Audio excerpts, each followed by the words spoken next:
AudioStack. Welcome to AudioStack's Parrot Podcast, the AI podcast from AudioStack, the world's leading infrastructure solution for fully automated, scalable AI audio production.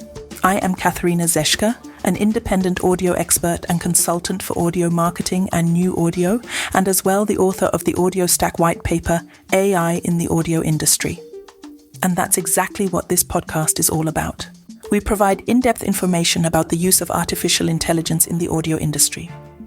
We have invited some interesting interview partners, and AudioStack wouldn't be a provider of fully automated AI productions if this podcast wasn't produced with AI. So even though you're listening to me, Katharina Zeschke, we produced this podcast with my voice clone. But now have fun. Imagine switching on your radio and being greeted by a voice that is not controlled by a human, but by an artificial intelligence. This is no longer a distant dream of the future, but reality. As with Absolute Radio AI, one of the first German radio stations to be produced and hosted entirely by AI. Absolute Radio AI has been broadcasting since July 2023, equipped with the innovative technology of RadioCloud and Kai, the artificial presenter. He accompanies you through the songs of the last decade, but Kai is more than just a DJ.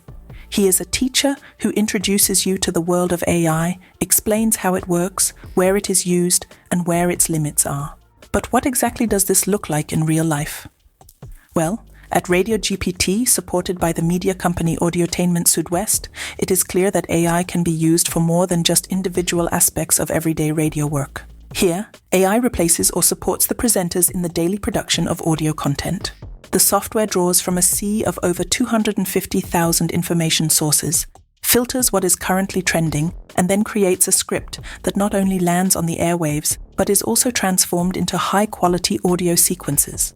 But there are also challenges and limitations.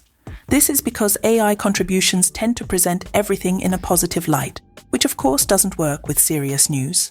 And although it can do a lot, AI voices still lack the ability to convey real human emotions.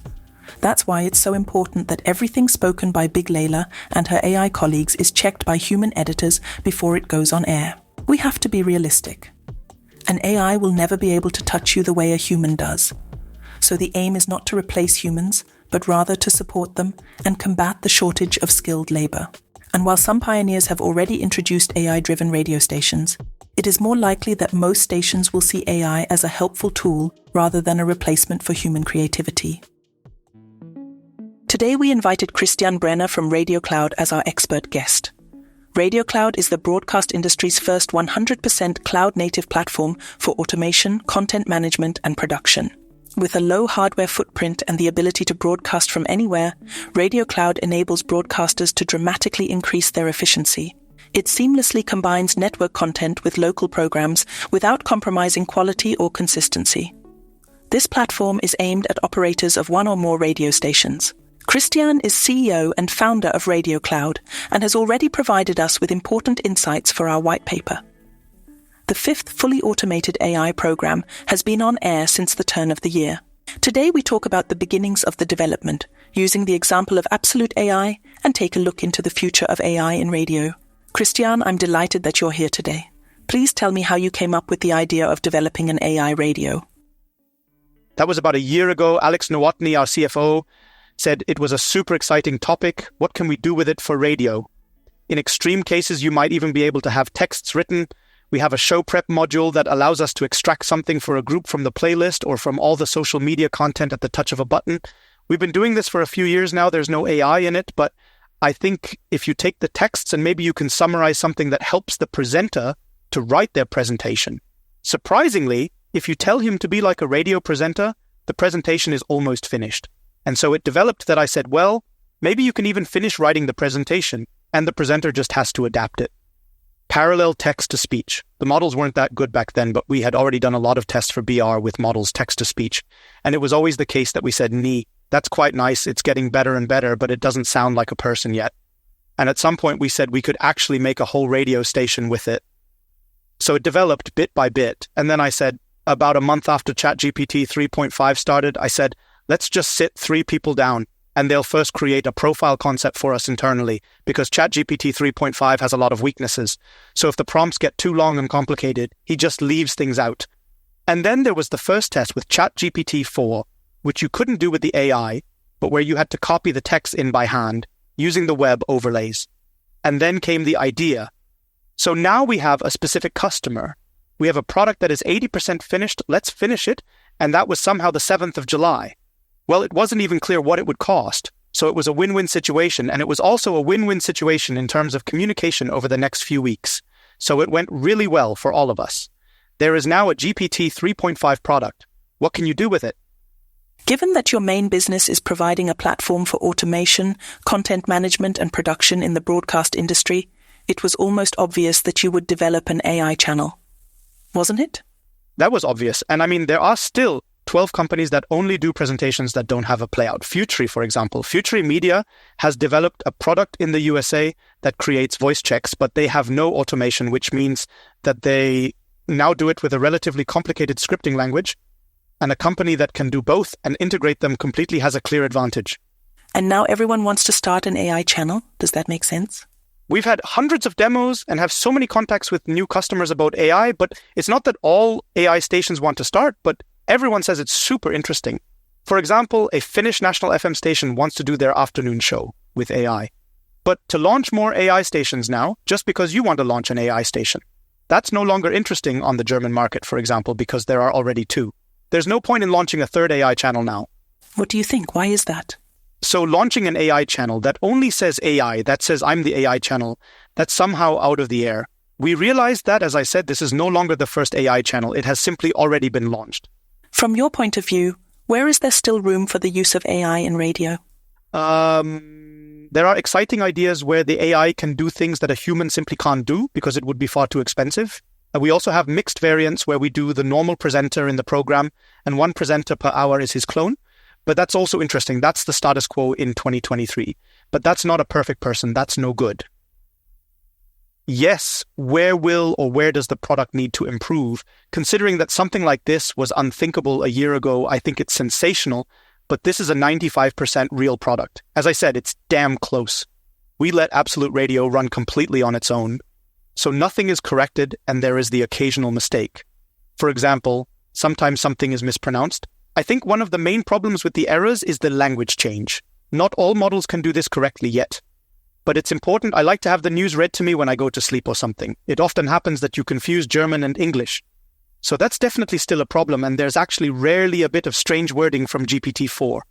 Your presenter Kai says in the program that he is still learning. How does Kai learn? So Kai is on the normal GPT-4, and the fact that he's still learning is natural. It's just a prompt. In one of the so-called basic prompts, we say, please say that you are still learning from time to time. So the AI is not so smart that it then realizes that it is learning and then says so, but that is an instruction. And we are currently using Google to check the moderation. For example, we say, create a weather report, and then we send it to Google and say, is this a weather report? This means that we can actually run the program almost unobserved. We've actually only done something stupid once. Let's say there was a cheering message because the platform is always in a good mood.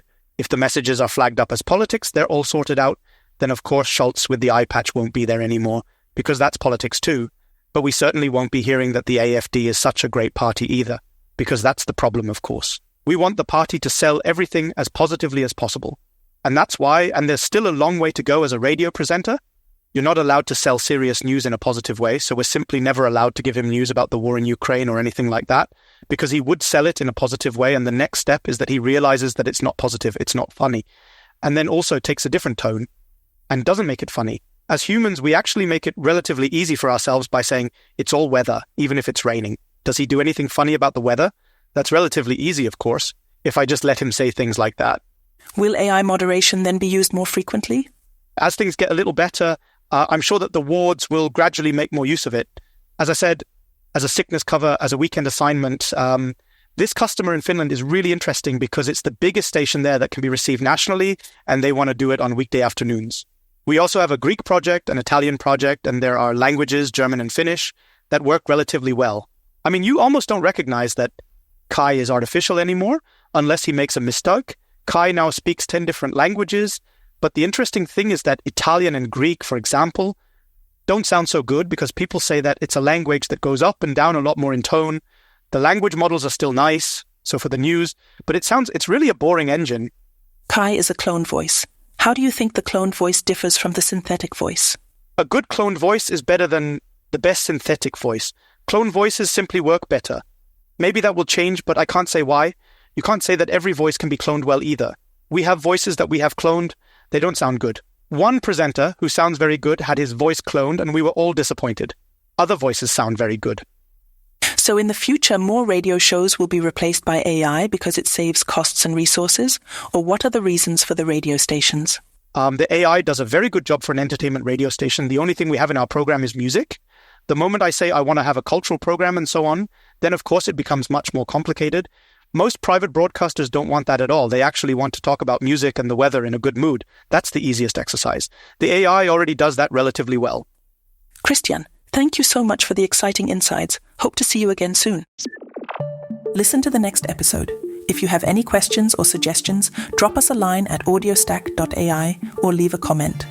You can listen to us wherever podcasts are available or directly at audiostack.ai. See you soon.